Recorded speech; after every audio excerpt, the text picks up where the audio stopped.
Hi, it's HardReset, and today I'll show you how to fix battery drain problem on iPhone 17.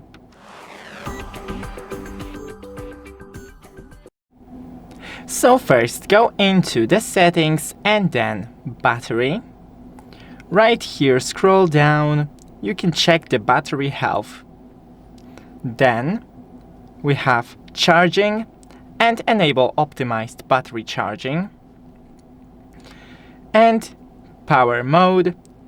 Here we have adaptive power and adaptive power notifications. When your battery usage is higher than usual, iPhone can extend your battery life by making performance adjustments such as lowering display brightness, allowing some activities to take longer, or turning on low power mode at 20%, so enable that.